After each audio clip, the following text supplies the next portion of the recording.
Hey, what's up, everybody? This is yours truly, the hardcore princess Jules Malone, and today you are listening to Wrestling with Entertainment. Hello, and welcome to the show. It's Wrestling with Entertainment, bringing you the latest exclusive breaking news, previewing and reviewing the latest shows from WWE, AEW, New Japan, and everything in between every Saturday, and interviewing all your favorite wrestlers on Wednesday on YouTube and Castbox, sponsored by Road Energy. Use promo code WRESTLINGWITHE for 10% off your next purchase. I am, of course, your host, that guy, James J., alongside the leader of Squash Squad, Kaliko Yachts. I'm doing 80 on the highway. So if you're in my way, get the fuck out of my way. And the American Scooter Dust.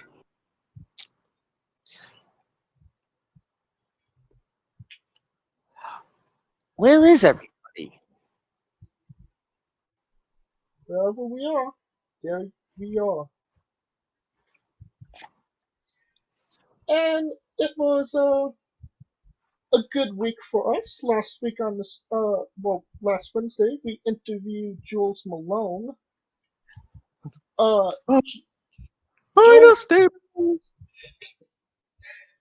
Jules is just killing it, and we can't wait for her to come back to the ring. And Just wait for our next interview. Jules Malone, unstapled. And that's what we will call it for sure.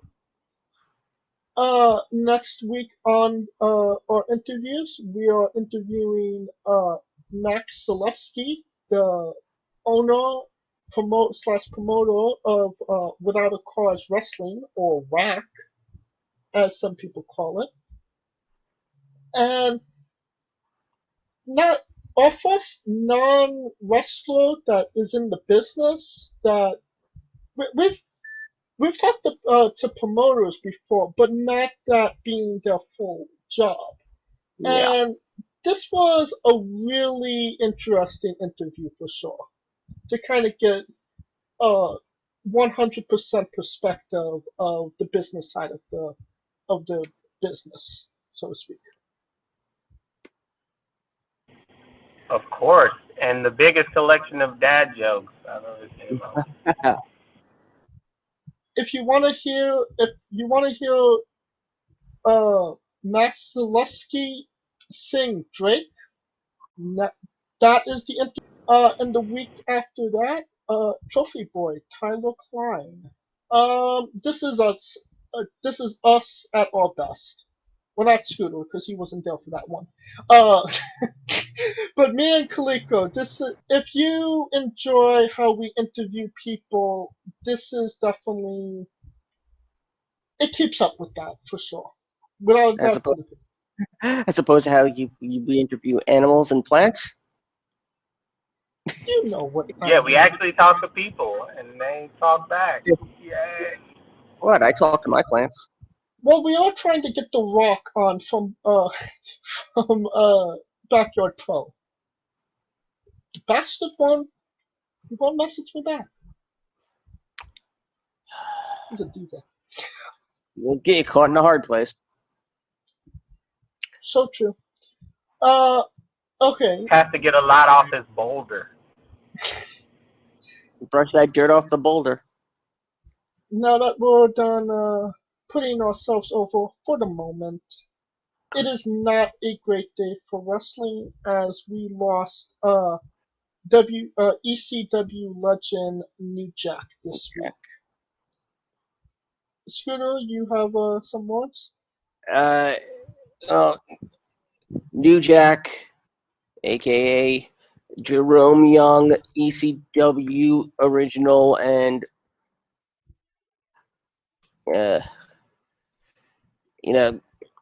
spent most of his time with ECW. Started out in Memphis, believe it or not, with the USWA. Spent some time actually in Smoky Mountain.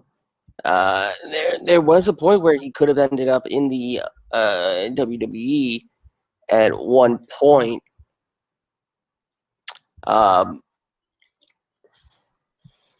He played high school football in Atlanta, was a backup for Georgia Tech.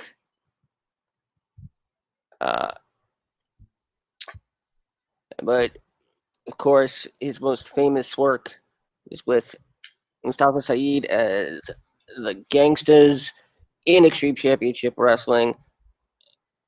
And perhaps the most infamous incident of 90s pro wrestling, the mass transit incident. Not gonna describe it, because if you're listening to us and you're a wrestling fan, you already know it, or you can Google it. But that sort of put New Jack on a, I don't want to say blackball, because he still competed throughout the year, but it left New Jack with a stigma. But it proved he was a man who lived his gimmick.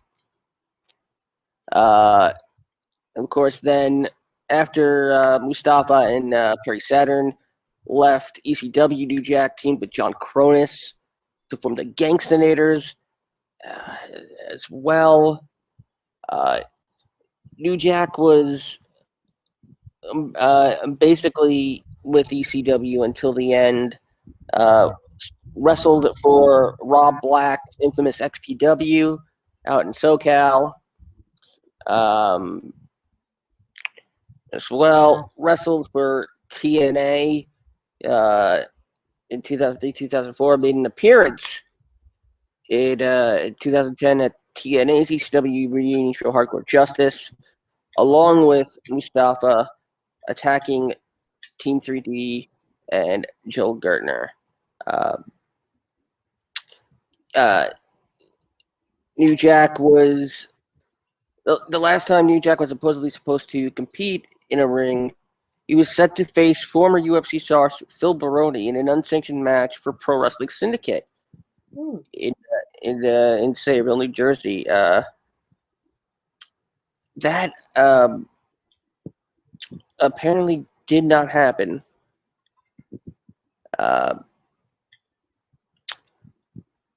He would appear at a Crushed 2 wrestling event in Minneapolis, interfering in a match between Eugene, yes, that Eugene, Nick Dinsmore, and Tommy Lee Curtis, bringing out his trademark garbage can full of weaponry.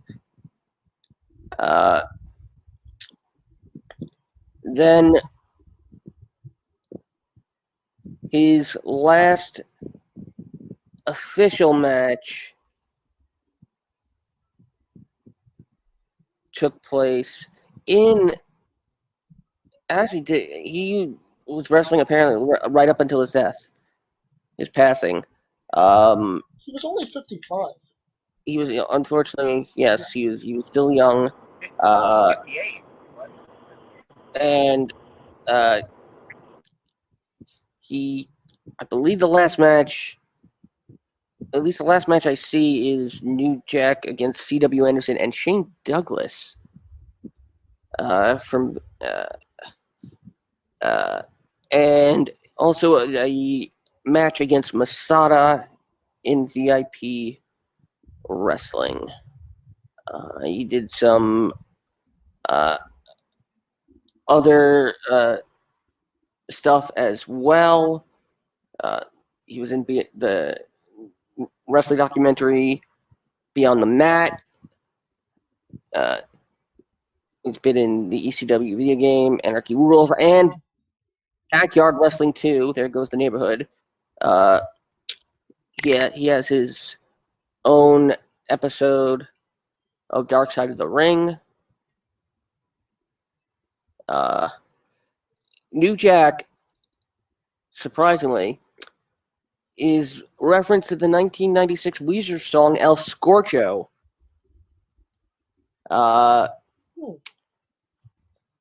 And also in that same lyric, Johnny Grunge of Public Enemy is also referenced.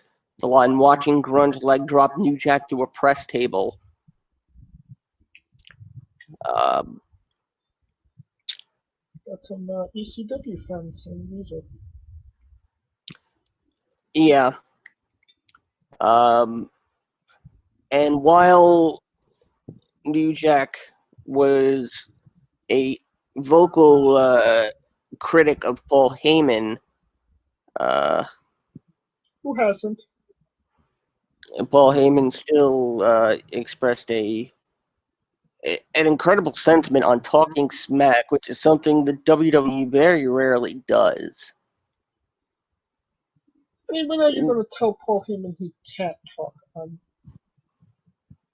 And even when you tell him not to, he's still going to do it because he's Paul Heyman. But you know, I mean, despite what issues that they may have, they knew each other. They worked with each other. You know, despite the issues that they had, I'm sure that they respected each other as well. So yeah, why not say something about him? Kaliko, you have any words about New Jack? Ooh, okay, where to start? I first saw New Jack at USWA. Like Scooter said, I was, like everybody knows, I was in the Memphis area, and USWA was like the stomping grounds for him. So that was my first time of seeing New Jack. He was just different, and then he went to Smoky Mountain and he cut one of the craziest promos that you would hear in East Tennessee, where if you know, you know, and you're a wrestling fan, you know, but just know he was out there giving props to OJ during the height of OJ. And if that didn't get you heat in East Tennessee, I don't know what would. But to me, he was the guy that walked it like he talked it till the end. And the only person I just really, and it's funny because these wrestling deaths, like everyone talks about the wrestler, but I feel bad mostly for the sons of these wrestlers, right? Like Brody Lee's kid, New Jack kid, and like the fact that they're gonna end up without a father, right? And New Jack wasn't a perfect person. And the problem that we have today is that people are wanting to air out all of his dirty laundry and call him a shit person.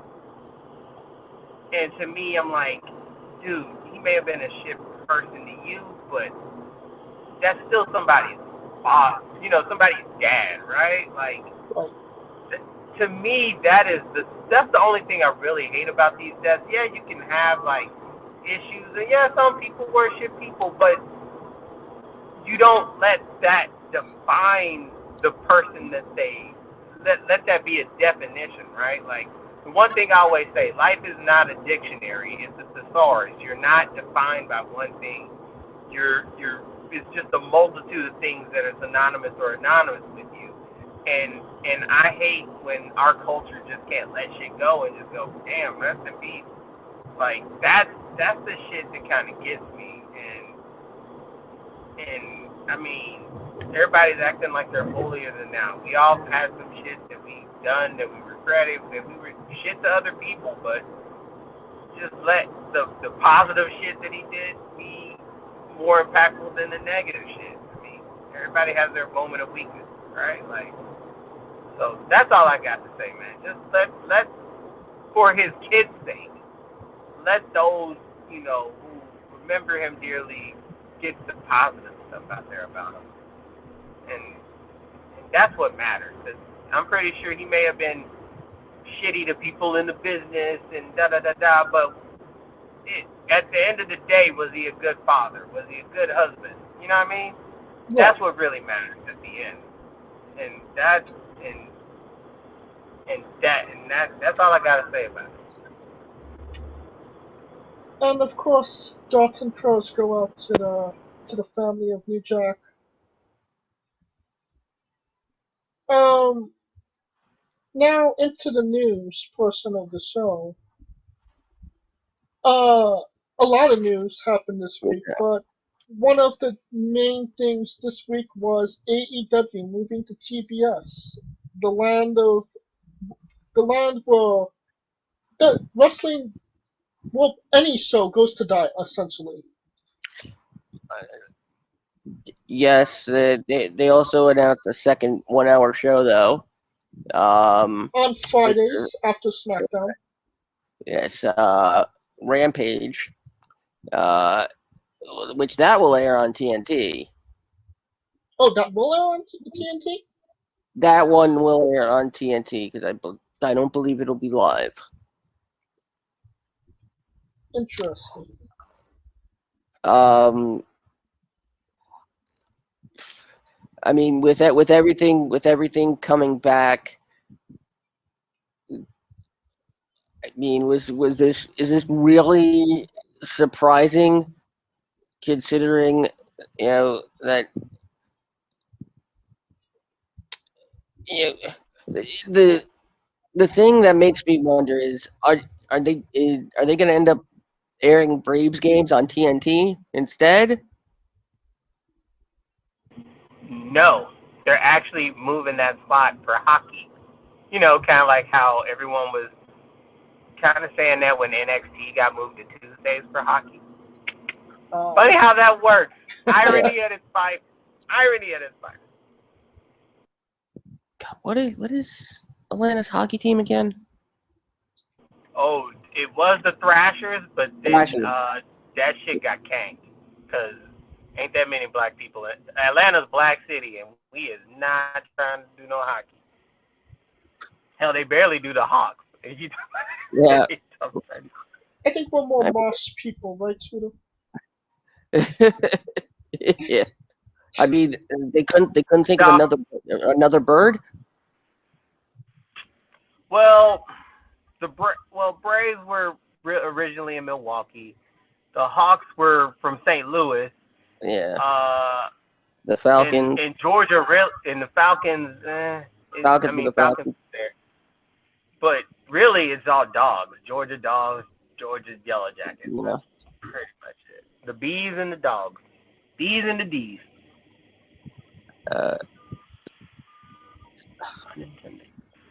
But, oh well.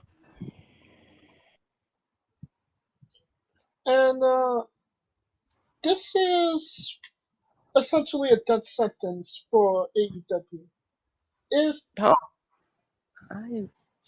I wouldn't say that.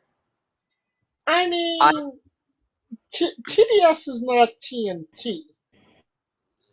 Yes, but they're also losing. They're also losing Conan because he's retiring, or he has retired already. So they need. TBS needs something to essentially.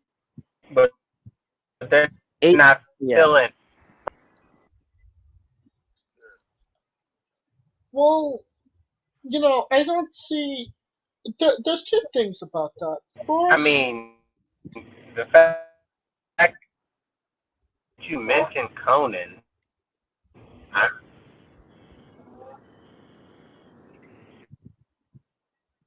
Flicker with some audio issues right now.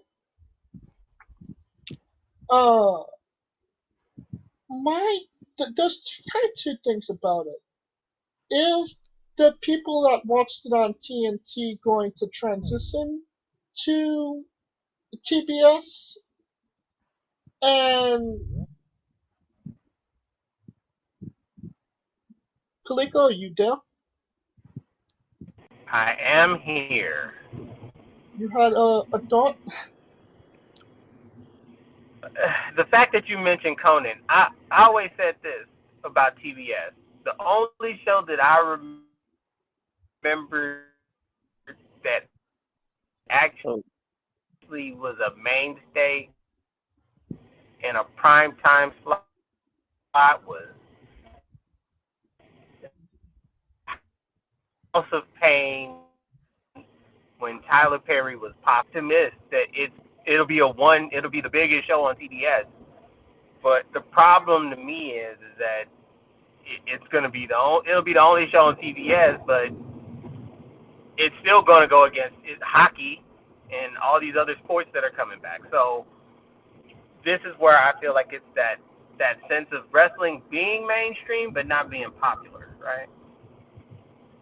Do you think that this was TNT's kind of, they had a test run with AEW.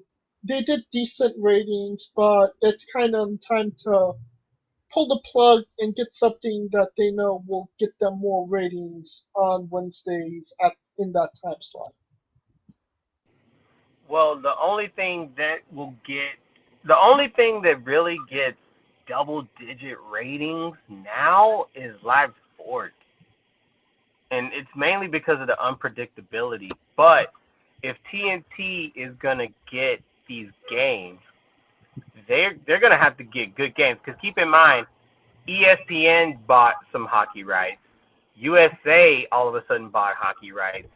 And now TBS and TNT are in the game. So it just depends on what the matchups are. Like, the only reason TNT is even relevant is not even because of the basketball game. It's because it's inside the NBA, which is like their pre-show and post-show, 30-minute pre-show and post-show.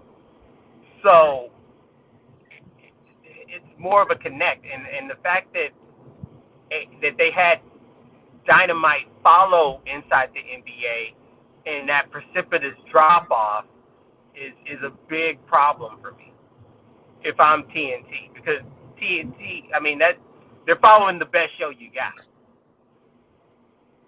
And they're still not, like, maintaining viewers. But in the mill, I mean, that's cool. And I'm glad that they get a show on Friday. But it better be taped because Roman's on a run. And SmackDown is not Raw. SmackDown is not NXT. It actually got some substance. Essentially, SmackDown is the big dog of pro wrestling right now. No pun intended. But it always had that track record, though. Yeah. It always had that track record. It's definitely good. Yeah, I don't. The second show that they're promising, their fans are probably gonna watch it, no doubt. But I don't see, the casual fan jumping from SmackDown right into AEW. But that's just me. But SmackDown's also live. Does that Scooter, really mean didn't anything? Scooter say it was fake? Scooter said it was going to be fake, right? Yeah, the Friday show, because it's only 1 hour. It's going to be taped. Yeah, I mean, with Dark and Dark Elevation, and now Rampage. I mean, I'm assuming that this 1 hour show was a consolation. To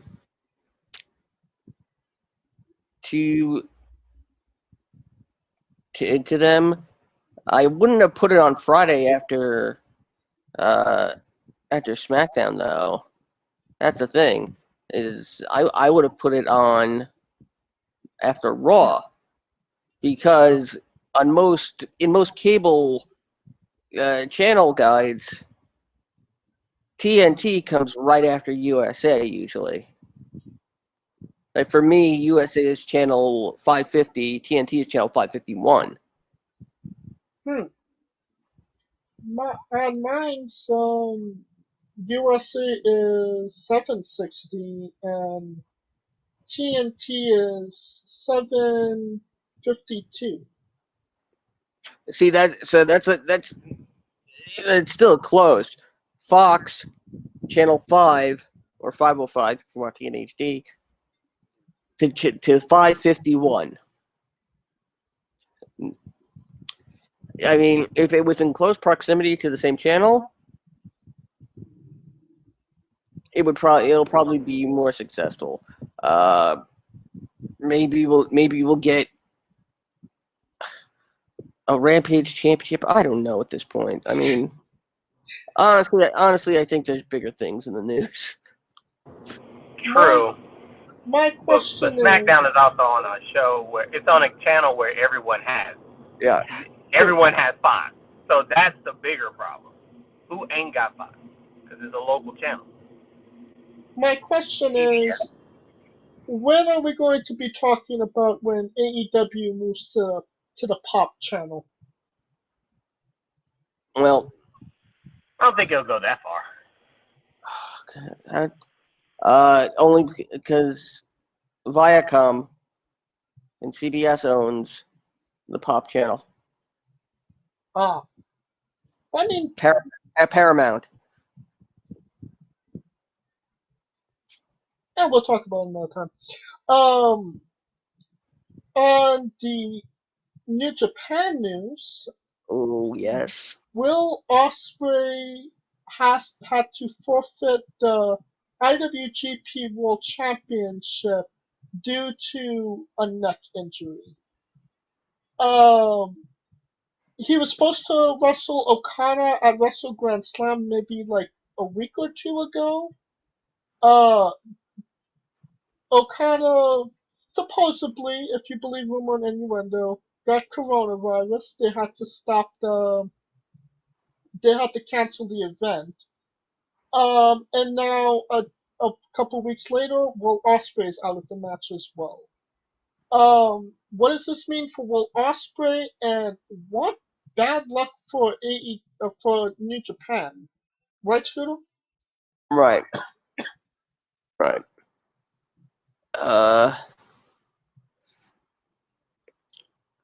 Who like? What is this really gonna mean? I mean, and who do you put the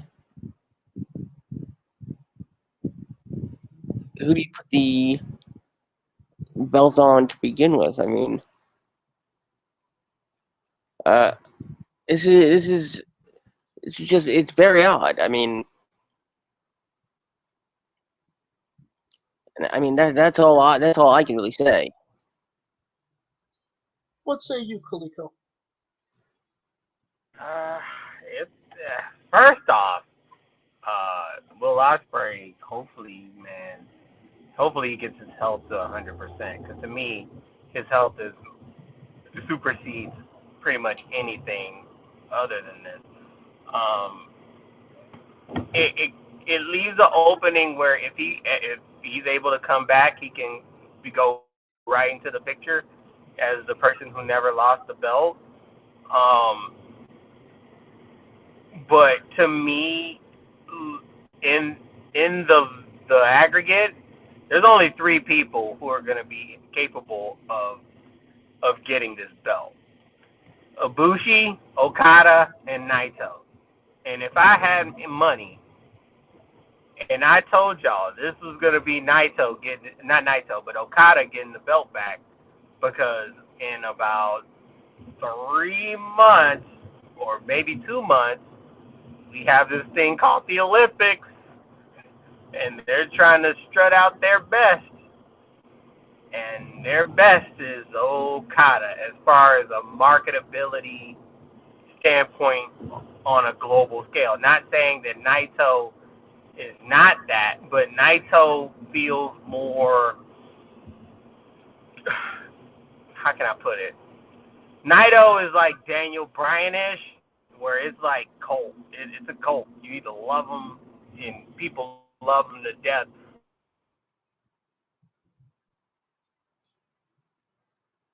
And now this wasn't like a freak accident. This was, a cumulative injury. It's no secret that Will Ospreay has had neck injuries in the past. Obviously the timing could be worse. But you think that they trust Will Ospreay after this injury to maybe put the belts back on him? Scooter? I guess that depends on who the interim champion becomes and if they perform as a better champion than Ospreay in the eyes of New Japan. I mean, there's only one person. It's Naito. I mean, Okada. It's only Okada. And the other thing of that is now, Will Ospreay was the leader of United Empire. He, again, leader. Who takes up that position? Unless they bring somebody else in, I see Great Khan taking that spot, even though he might not be ready for it. What say you, Kaliko? I mean, it would be a good spot for Jeff Cobb to try to get back on the board. We both know that's not happening. I mean, I'm not saying it ain't. I'm not saying it will, but if anybody needs it, it's kind of him. You know what I'm saying? Like, I mean, they're not giving it to Aaron Honore. No, they're not. So it's either Great Khan or Jeff Cobb. And Jeff Cobb, as much as his stock has been down as of late, but he's a name, a legit name.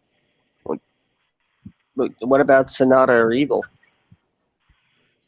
Sonata's Ally J and Evil is Evil's Bullet Club.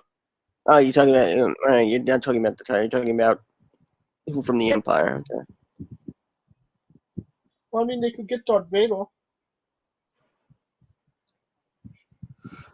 Or maybe they should get Bane. Which Bane? George Clooney Bane or Kristen Bell Bane? That can't happen. That can't happen. But Jeff Cobb, I mean, he's already a Gaijin. They're gonna give him heat because he's American or Pacific Islander, so might as well ride it. Oh, Mox. Ooh, Oh my Moxley. God. No Moxley. No. Hell no. He's barely claiming the U.S. title. No, hell no. Now, a big thing that happened this week, NXT made some releases, unfortunately, or fortunately, depending on who you ask. Most notably, NXT referee Drake Woltz. No, I'm not saying that right. Drake Wuertz, a.k.a. Drake Younger. Alexander Wolf, Jessamine Duke, Vanessa Bourne, Skylar Story, Ezra Judge, Kavita Devi, Jake Clemens, Chelsea Green, and lastly, Velveteen Dream. So I don't think it was any shock that that Drake was gonna maybe get released, considering the hit he had and all that good stuff. Yeah, and they're not gonna fire Sammy for his opinions on it. So, but the problem is that Sammy's is more international, and no one really kind of keeps up with the international news. Vice's Drake was literally impacting like U.S. politics, so it hits home, right? Like everyone knows about vaccinations and anti-vaxxers and him being you know what I'm saying. So it brought a stigma to where it could fuck up their business, because the whole point of even trying to get back to traveling, which they will, that's a whole nother news, but the only way all this shit can happen is if people get vaccinated. And if he's out there telling employees that they're stupid for getting vaccinated, then it's a moot point. I mean, and I guess Drake doesn't like to go places. Now, we've been talking about whether or not Velveteen Dream would be fired for a lot of months as of late. It finally happened. Is it shocking? Not shocking? Did he have it coming? What say you, Scooter? You know,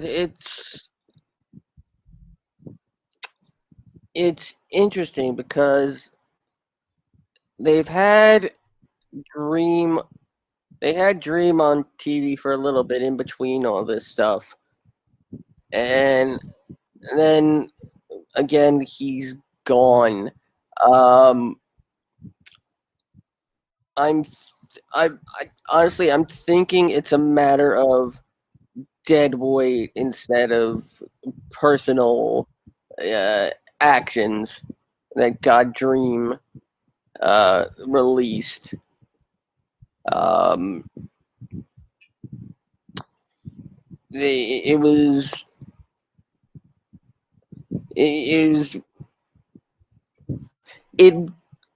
the stuff that he was being accused of didn't help, and people are gonna say he should have been released a long time ago. Um, that makes me wonder if new information is going to come to light about the situation pertaining to Velveteen's Dream. I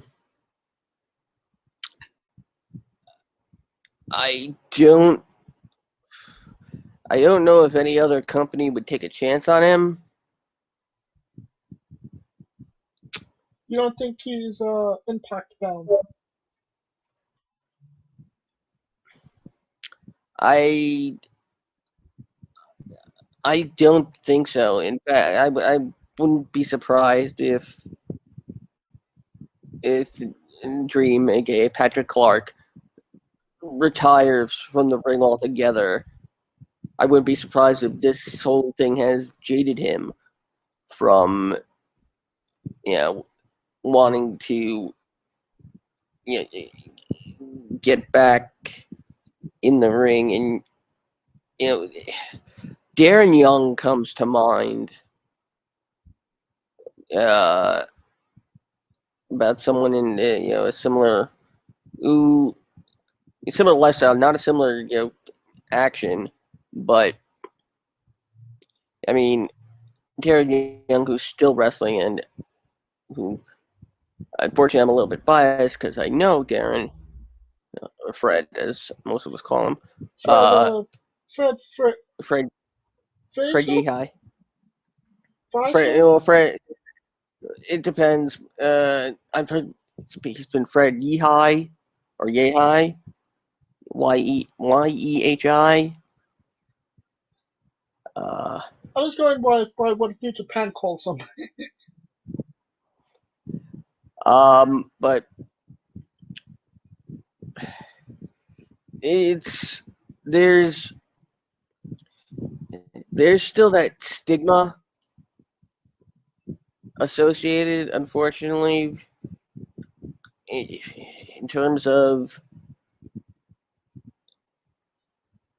and I don't want to say homophobia, but I mean, we're finally, we're finally barely just, made a dent in the, in progress in terms of accepting, people for who they are. Now, Velveteen Dream, quite possibly a scumbag. Quite possibly, depending on who you ask. And it's just a matter of, we don't need to keep him. He's been forgotten at this point. Any And that's chance it. of bringing him back is going to be brought. Is going to be brought up with issues and heat from the crowd. Yeah. Yeah, it's going to be met with a lot of scrutiny, and especially with what we're going to presumably talk about next is that we're going to see a massive shift in attitude of crowd and response. And we have a couple, one or two more things to talk about with the released wrestlers. Kaliko, any comment on Velveteen Dream? I think he's still young. He's relatively young, so I don't think it's over for him per se. Because I think we kind of get in this thing where people are. I think his prime is nowhere near, because think about it. All of the people that are in their primes right now, with the exception of a few, are in their 40s. So he'll get time to learn from it and get better if he chooses to stay in the ring. NXT, some of these you saw coming. The Drake one, I definitely saw coming, because when you saying stuff that's messing with people's pockets, especially when they trying to get back in on the road and do all this stuff. And you're wearing those short. You know what I'm saying? So yeah. I mean, and then they said there was an incident in which Triple H was giving a speech, and kind of like during the Black Lives Matter protests for George Floyd, and he was saying everybody's welcome regardless of race, creed, and he said, and there's been a rumor where when he said religion, that's when Drake got mad and stormed off from the speech, which kind of gave him a big ass doghouse. Like, I mean, you walking out on the dude who runs NXT, you pretty much got a death sentence. But everyone else is kind of like either never got a chance to get started or dead weight. And I mean, that's all we can say about it. I mean, NXT is one of those things where, hell, people come out of nowhere like Bronson Reed. So, I mean, it only so many at the top, and now you got to, watch what you say and do to make sure you maintain in place. It's no different in wrestling than anyone else of us who have jobs. True. And Vanessa Bourne was supposed to go to the main roster. That never came to fruition. And now she's fired. And Skylar Story. That one hurts. Brandy that one Lauren. sucks. That one sucks because she just never got a chance to get started. Like that one, and she had the pizzazz and she had the heel characteristics. It's just gotta find a place to fit in, man. And I mean, Brandy Lauren was never even on NXT TV, and they fired her. Wasn't she in a battle royal? She was in a battle royal. Well, but yeah, for her though, something ain't right, because if you've been there and you ain't on TV by the time you got there, I mean, there's an issue, right? Like, there's got to be an issue. Quite possibly.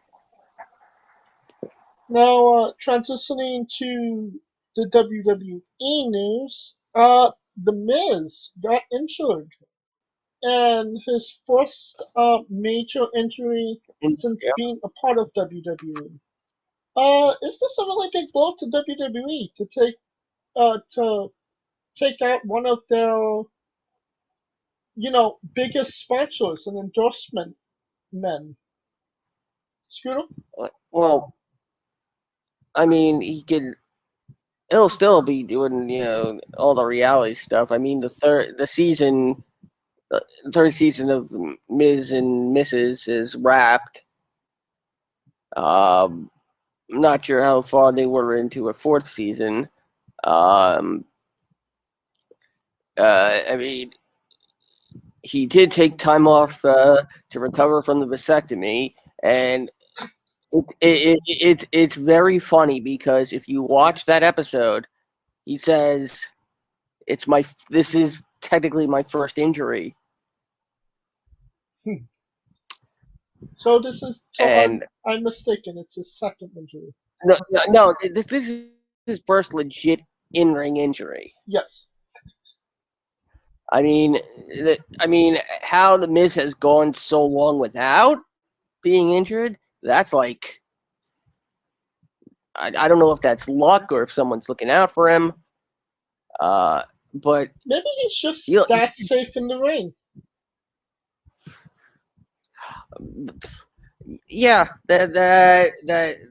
that's true. I mean, I know we're all dying for the Marine 7, Marine Harder. Or maybe Santa's little helper too. Who could replace Paige in that movie?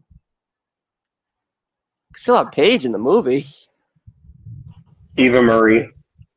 Oh, there you go. Oh God. But I wouldn't be surprised if when Miz comes back, he comes back different. And not in terms of a gimmick, but in terms of appearance. Like, Miz is probably going to get more jacked. That tends to happen. That's interesting. And then after he comes back, he'll go back to his dad bod slowly but surely. But I think this is probably going to end up being, and I hate to say this is probably going to end up being the best thing for his career. Because that's a good point. He's been all over the place, and he's been thrown in our faces, like so much. And this is going back to Jim Cornette talking about an off season for wrestlers, and he used Kevin Owens as the example. Keep Kevin Owens on TV for 3 months, and then give him 3 months off. Miz is going to be out for at a minimum 8 months, but based on the Miz, he'll probably recover much earlier. But I would be surprised if he maybe took a little bit more time just to kind of, build the anticipation. Yeah.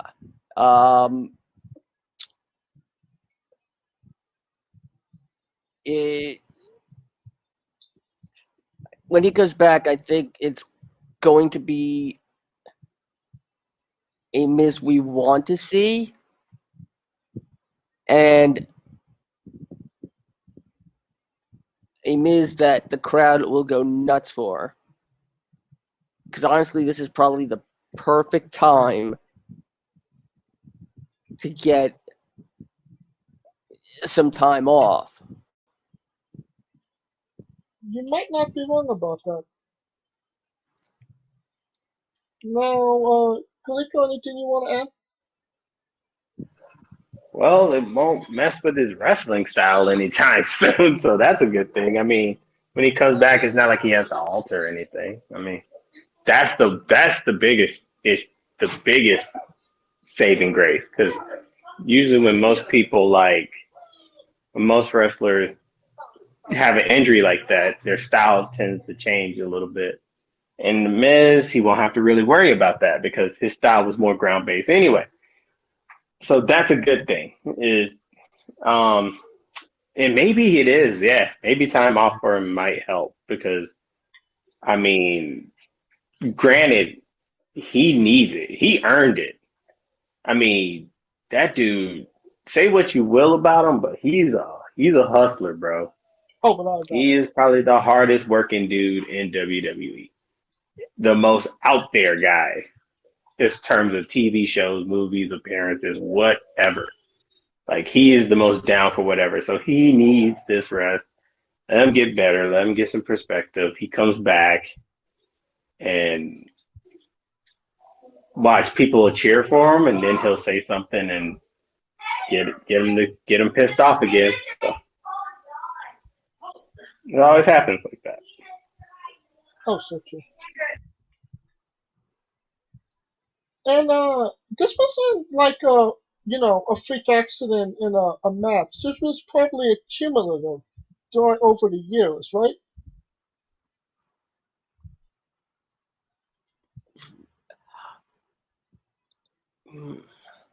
I don't know if you could say this was a something that was potentially building up and eventually, just giving way. Because Miz gave no indication that was happening from what we could see, and if he was hiding it really well. I think this is just a freak accident. Yeah, it's a freak accident because ACL tears never happen over time. Like, if you look at the history of even, like, prime example is Derrick Rose, right? When he tore his ACL, he tore it on a hop and it just boom gave way. So usually it happens in an instant, not because of an accumulation of things.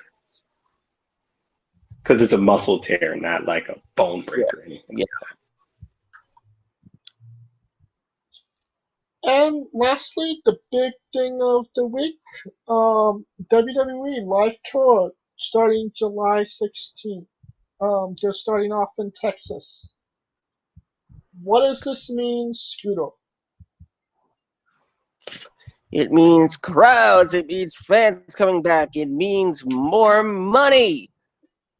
And it probably means the death of the Thunderdome, at least in terms of for Raw and SmackDown. They'll probably keep it for NXT. Thank God.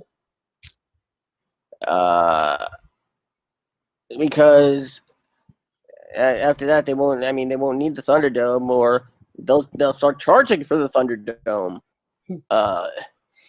What they should do is make Thunderdome part of Peacock and the network experience. But it's fine. We've been waiting for this. I can only pray that we don't end up going backwards. Like, it's finally getting, like, are we going to see COVID 20? Oh God. Or even COVID 21? It's just, this is good. And as much as I hate everything going back to normal, this is one thing I'm looking forward to, returning to normal. Without a doubt. And Kalika, you want to add to that? That means returns of going to scantily clad restaurants that are themed and getting drunk before the wrestling show. That's basically what that means. But the one thing that it looks forward to is just people actually coming together, man, getting back together. And of course, they're starting in Texas. It's been confirmed by Sports Illustrated that SummerSlam will be in Las Vegas, which is, to me, screams practice run mania for Vegas. So I think them running it for a couple months, climaxing it with probably the biggest wrestling pay-per-view in the summer would be a good thing. So why not? Plus, people get vaccinated, so that way we can get this shit faster. Like, I know people are on the fence about it. Either get vaccinated or wear a mask, please. Just please don't fuck it up for all of us.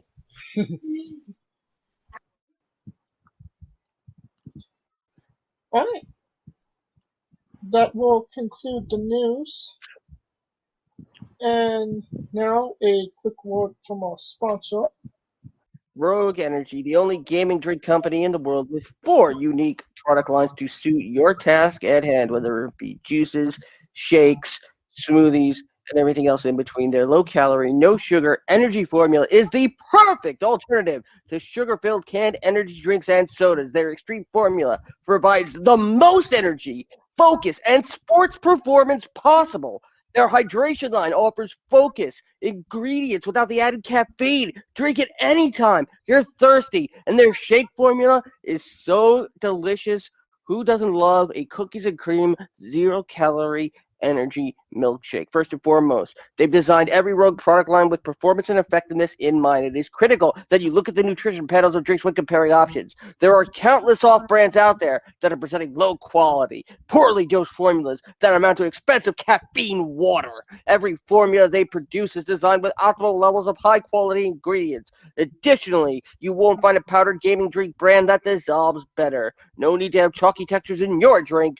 Their taste profiles are unmatched, specifically designed for gamers, athletes, students, entrepreneurs, people with hectic schedules, individuals with low energy, podcasters who can't shut up, people who are health conscious, and so much more. Great as both a pre-workout and as a coffee energy drink replacement. Specifically designed every Rogue product line to be the best gaming drink on the planet. Rogue Energy, more focus, more wins. Use promo code WrestlingWithe for 10% off your next purchase. We are wrestling with WWE WrestleMania Backlash review. It was last week, and if you were smart, how'd you listen to it, Scooter? You listen to it only on the remix, only on UMB Sports 2. And this was definitely a pay-per-view that happened. Let's get into it. Triple threat match, Raw Women's Championship. Rhea Ripley defeated Asuka and Charlotte to retain in 15 minutes and 22 seconds. Do we buy Rhea Ripley as Raw Women's Champion? Has she done enough for us to kind of say, okay, Scooter? I would say so. I mean, we all called this, exactly how it went down. And I mean, Rhea has asserted herself as Raw Women's Champion. What say you, Kaliko? She needed it because at the end of the day, we all remember what happened last year when Charlotte beat her at Mania. So to me, that would be the biggest hurdle for her is Charlotte. And it's good to keep teasing it, at least until I would think they would finally get it on at SummerSlam. But knowing how these stories go, they might do it like in the next 5 weeks in Hell in a Cell, but at least keep them two, engaged, because that's basically what it's gonna be. And prayers for Asuka, because that girl, unless she goes to SmackDown.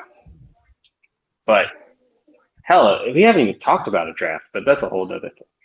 Next match. Rhea and Dominic Mysterio defeated the Dirty Dogs to win the SmackDown Tag Team Championships in 17 minutes. Rey Mysterio and Dominic are the first ever father-son tag team champions. Does this do anything for Dominic's career, or is it just more the history-making aspect of it that they did it? You know what's funny? This would have been better if they did it on Father's Day. Because the next pay-per-view is Hell in a Cell on Father's Day. Wouldn't you think that moment would have been bigger on Father's Day? That would make sense. Like, first father-son tag team champions on Father's Day. But I already told you, if they were getting the belts, that means the Usos are coming. I'm just letting you know where that's going to go. The Usos are coming. Count the chickens, they coming. And I don't know what they do with Rude and Ziggler, but I would have liked to seen them get that, like, beat them, and then, because it would have made more sense for the Dirty Dogs to win, and then Ray and them get a rematch at Hell in a Cell because of the fact that outside interference, like, the fact that Dirty Dogs beat them up was the sole reason of the loss. Get the rematch, Hell in a Cell, Father's Day, father-son wins the tag titles against all odds. But what they did was they made Dominic beat Ziggler, then beat Rude, and then come in on broken ribs and win the match. It doesn't make sense. Because if he had lost to those two and then won, it would have been bigger because it was more like, well, shit, this dude's been taking his ass whoopings.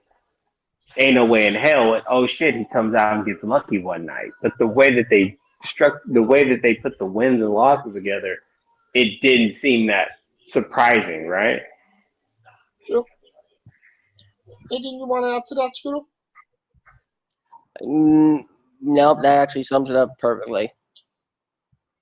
Lumberjack Zombie match. Damian Priest defeats The Miz in 7 minutes.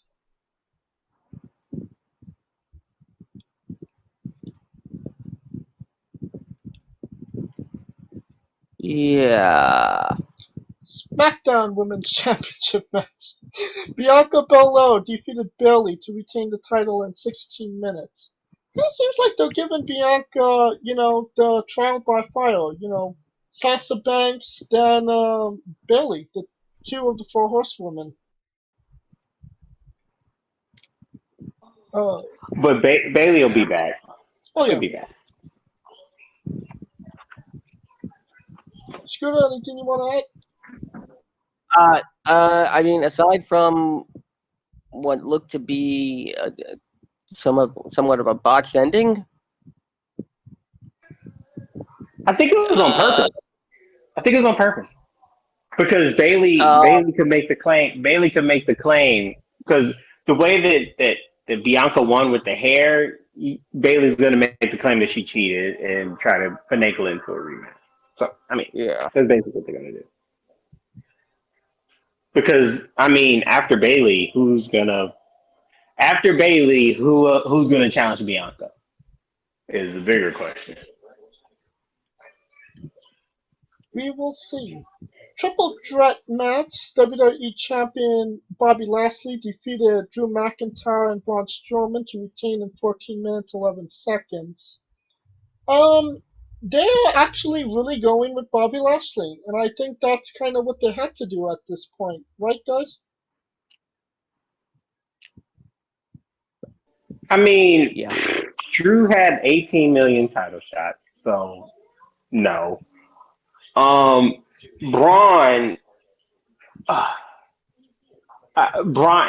it would have been surprising for Braun to win, but I mean, Lashley's on another level, and the biggest premise is everybody's watching him now with Lashley, because you remember when Kofi got the belt 2 years ago, and everybody was kind of counting down to when he was going to lose because he was black type of deal.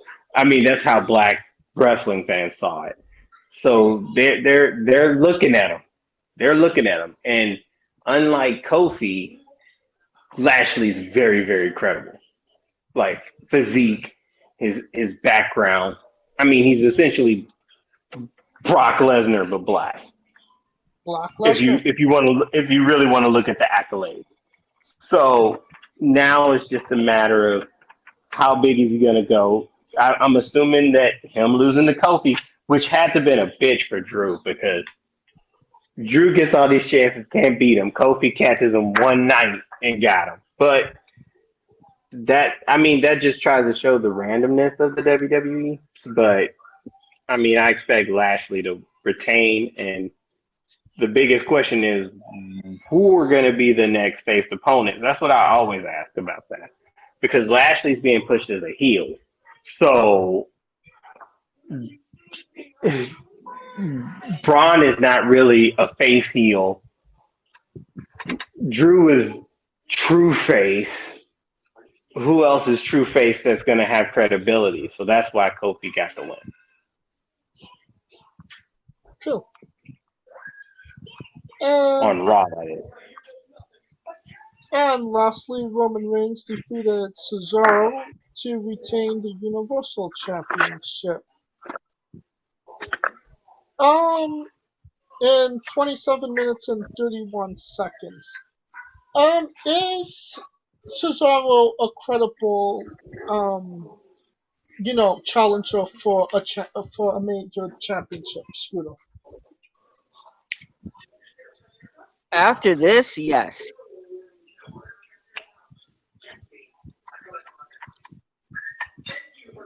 Oh, After that out. And Kalika? Oh, hell yeah. And you know what the smartest thing that they did? Had Seth injure the shoulder even more to delay the fact that he's going to have to fight him. Or Roman again. Because you can make an argument he could get another title shot. And I feel like it's coming, but they don't. And to me, this is probably the smartest thing that they did. They are not trying to force feed it back to back like they do with Raw. They're actually letting Roman beat Cesaro and then try to carry on, and then Cesaro comes back, and then we can see how much he's improved and change his game up. Till then, Roman's still running the show, looking for somebody else, which is pretty smart on SmackDown's part. Whoever runs SmackDown needs a raise. Just saying. A raise and a promotion. All right. Everything that's been said, and I think this was our shortest review ever of a show. The show as a whole, Scooter, thumbs up, thumbs down, thumbs in the middle. Thumbs in the middle. Lico. I would say, honestly, other than the zombie match, it was a solid wrestling show. It was solid wrestling on that show. So I'll give it like that 0.75. That thumbs is kind of not too high, but not too low. Not middle, but middle to high. All right. And I say thumbs up the ass. And that will conclude our coverage of WrestleMania Backlash. If you like what we're doing, please like, subscribe, comment, both on YouTube and Castbox. Join us this Wednesday for an interview with the owner of Without a Cause Wrestling, Max Zaleski. Should be a good one. And of course, this episode was sponsored by Rogue Energy. Use promo code WrestlingWithE for 10% off your next purchase. And you can follow the show at WrestlingWithE both on Twitter and Instagram. And you can follow us individually as well. I am at JamesJ993. Where can they find Kaliko? And I am Kaliko. Waves and curls, shout out. AEW, I see you, baby. Yes, big congratulations to Waves and Calls, friends of the show. Where can they find Scooter? As always, you can find me in bed next to your girl, or find me on Twitter at Scooter Dust, holding it down for the UNB network at UNBS Wrestling, and of course, play live for St. Jude's with the Smoking Dragons, twitch.tv/Smoking Dragons. For Kaliko Yacht Scooter Dust, I'm James Shea, and this has been Wrestling with Entertainment.